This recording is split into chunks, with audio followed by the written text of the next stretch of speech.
The news first broke last week that the Sixers were bringing in Kai Jones for a workout and interview to potentially offer him a contract. Well, it seems like things went well as the Sixers have officially offered the 23-year-old a 10-day contract to join the team. Now, I've digested this a little bit. We've had a little bit of time to think on it, and honestly, I feel even better about this signing than I initially did of the first report. You guys can check out that video if you want to see my full thoughts. I dove a little deeper into kind of the off-court stuff and kind of the on-court abilities that he does have. This video, I'm going to try and tailor a little too more to a Sixers-specific and what Kai Jones, I think, can bring to this team. So I want to talk a little bit about everything. So I want to kick things off with a couple different reports and articles from some of these Sixers writers. I want to begin with Adam Aronson here, Sixers Adam of Philly Voice, who writes, Jones, 23, played 67 games across 2 seasons for Charlotte after being drafted 19th overall in 2021, but was waived by the team entering the season after missing some training camp due to personal reasons. For the Sixers, this signing represents a shot in the dark. As Mo Bamba continues to struggle as the part of the team's center rotation, many have been clamoring for the Sixers to add a big man who can help the Sixers get by for as long as Joel Embiid is sidelined with his left meniscus injury. The Sixers entered the day with 2 open roster spots, so even if they were to keep Jones around for the duration of the season, they still have another spot open with which they can either add a veteran or convert a two-way player, likely Ricky Council IV, into a standard NBA player, which would make him eligible to play in the playoffs. So a couple things to note off this, that the Sixers have been at the 13-player limit for quite some time. The NBA restricts you from going through the entirety of the season with 13 players, so they had to add somebody, and Kai Jones essentially becoming that somebody. And something to note with Kai's position specifically is the Sixers can offer him a second 10-day contract to get another look at him. So essentially you can basically have 20 days, 3 weeks to get a feel for what he brings to this team and then truly make a decision to the year. A decision from there of if you want him as a part of this team for the foreseeable future for this year or maybe beyond if you want to negotiate that, or if it is just not worth it. And with Kai Jones specifically, I do think it is relevant to have that type of experience, that little tryout period for him. That the biggest questions for this guy have nothing to do with basketball. That from a basketball perspective, I'm pretty excited about what he brings to the Sixers team. He's got a different style. He's more athletic. He competes really hard. He's a guy that I really liked in college and then really liked early on in his NBA career. And it would be a bummer if whatever these issues he's dealing with are something that derails him. That we still don't have the full answer for what exactly happened. We saw the Instagram lives of him seeming like he was either tweaking or on something or whatever was the case. And then when you kind of dive into things like critiquing LaMelo Ball online, those are things that you can't do when you're playing for that same team or really ever. This is the same guy that spoke about that he's better than Michael Jordan, better than LeBron James, but I do want to give him a little bit of the benefit of the doubt. That I think there's a real chance that could have just been a wake-up call for a kid that's just 23 years old. That this could have been a situation where he really dealt with the repercussions, was released from the team, and had a real look in the mirror of like, okay, this is my chance. I need to make the most of it. And from a basketball perspective, again, I do think that he has something that he can bring at the NBA level. So I want to bring in what Paul Hudrick of Liberty Ballers writes here. He says, the Hornets waived the 23-year-old earlier on this season after a string of odd social media posts, including some that criticized teammates and the Hornets organization. He did not participate in training camp because of personal reasons and has not played a game this season. Because of the circumstances surrounding his release, Jones was not able to find a new home until now. On the court, Jones is an athletic marvel with a 7'1" wingspan and 9'2" standing reach. The best way to describe him is active, something the Sixers could use as an alternative to Mo Bamba. Jones is far from perfect, though. He's only played 67 NBA games, and his skill set is mostly raw. But if you're looking for a guy who will fight for rebounds, challenge shots at the rim, and finish lobs ferociously, albeit a little recklessly a lot of the time, Jones isn't a bad option. And that's exactly what the Sixers should be looking for, is this bit of activity. This little X factor that he brings is something that's important to the team right now.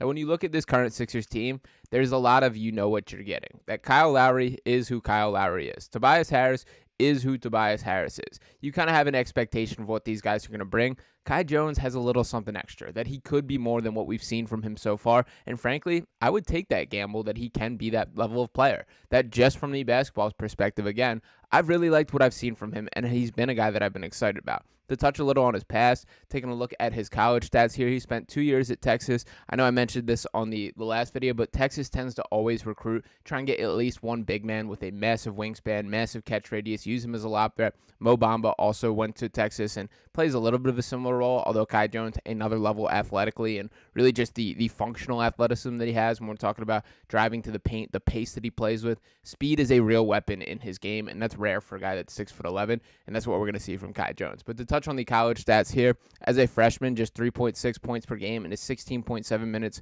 of play, added 3.2 rebounds in that time. Saw a bit of a bump in experience or opportunity in his second year, playing 22.8 minutes per game, averaged 8.8 points per game in that, 4.8 rebounds per game. The blocks, 1.0 block per game across his time in college. That's solid based on the lack of opportunity. He was a guy that didn't see the floor a ton, and frankly, he's been a raw basketball player through the entirety of when I've watched him and really seeming like his entire basketball career. There's still steps that he needs to polish from just a skill standpoint, but the effort and athleticism absolutely does make a difference, and that is stuff that you cannot teach. That there's no way that you can all of a sudden make Tobias Harris a freak athlete. We know who Kai Jones is. He is a freak athlete, so now have to refine this and teach the basketball skills. And I do think that there has been some progress with this. If you want to look at his G League stats here, which he saw a greater sample size in, playing 24 games his rookie season at 31.6 minutes per game, during that time averaging 18.3 points per game and 10.8 rebounds, which is an awesome number there. Also 2.2 blocks per game really intrigues me, shooting 62% from the field.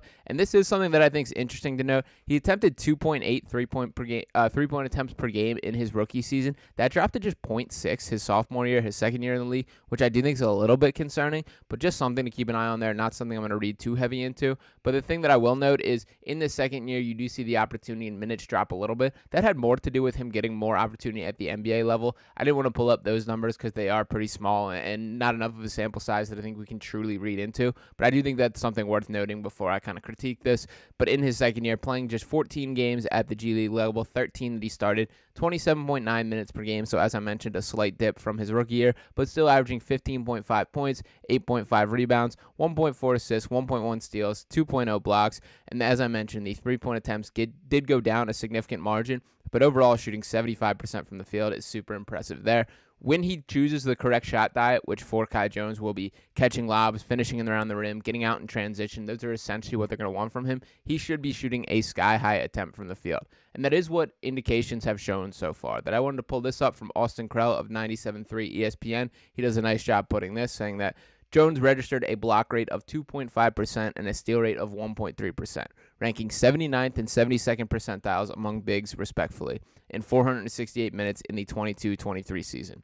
According to Cleaning the Glass, Jones shot 81%, 43 of 53 at the rim that season, ranking in the 95th percentile for bigs in that campaign. Perhaps his eye-turning is that he had an and one rate of 53.8%, which ranked in the 98th percentile of his position. That's pretty ridiculous there. Sure, the sample size is small if you take a macro level view, but if you scale it to Jones's total volume of shots, 56% of his attempts come at the rim, 81% of his shots come between the rim and the free throw line, you're suddenly thinking about an athletic big who is strong to the ball. And well put here. Good job diving into the numbers by Austin. For Kai Jones, that's going to be the question and the expectations, that he is going to be a guy that pretty much shoots it in and around the rim, that you're going to be catching lobs, going to be attacking the basket, and that seems to be where he's at his best. Again, I think he's going to have some real flashes in transition. We're going to have some freakish lobs. Kelly Oubre did spend some time down in Charlotte with Kai Jones last year, both of those guys on the team. There's a couple highlights floating around of Kelly Oubre tossing up lobs to Kai Jones, which I would love to see just redone in the Sixers uniform and with a little more there. But overall, I think this is a really good move by the Sixers. I'm not saying that Kai Jones is going to fix the season or help them to stay afloat, but he is a guy who I think is automatically challenging both Paul Reed and Mo Bamba for minutes. Mo Bamba has had his ups and downs, and frankly, it's been more downs than ups of late. It's very frustrating that even though him having the frame, the size, and a functional jump shot, the effort level or the coordination or how locked in he is just has never felt quite right with Mo Bamba. And the amount of times he gets rebounds ripped from his hands or isn't able to be the first one to the ball, things like that are super frustrating. So having another option with Kai Jones, I think, is a great thing. I think it pushes both those guys to continue being better, making it known that they're not satisfied with the level of play coming from the big man position right now. And as a whole, I am a believer in Kai Jones' skill set and talent. So if he has his head on straight, if there's no other issues that are lingering in the off-court nature, I would have no issue with this guy playing his way into a real full-time contract. And that opportunity is absolutely on the table for Kai. That if he comes in, he plays his best ball, makes an impact on a night-by-night basis, and flashes the potential and ability that he has always had, the red carpet has been laid out for the Sixers to sign him to a legitimate full-time NBA contract. These are the types of players that I think are buy low, low risk, high reward. That if it's worse comes to worse, then you can tell that maybe there's still a screw loose or things aren't quite there's still some off-court stuff going on with Kai Jones. It's as simple as you let the 10-day expire and you move on and go to the next one. That you covered the base, you push back the limit for only having 13 guys, and you can find somebody who can make more of a positive difference. That nothing on this Sixers team truly matters for now until Joel Embiid returns, so why not take a shot on a guy that could end up making a strong impact moving forward? But let me know what you guys think in the comments. Are you with me that you think this is a good decision, that Kai Jones could make an impact on this Sixers roster? I'm in on his skill set. I've liked him as a player, and I'm willing to give him a second chance for whatever went wrong on the off-the-court situation. But let me know what you think. Drop it in the comments. Make sure you're smashing that like button and dropping a subscribe to the channel. Got to keep that Sixers Digest family growing. Appreciate each and every one of you for tuning into this video. I'll be talking to you next time right here on Sixers Digest.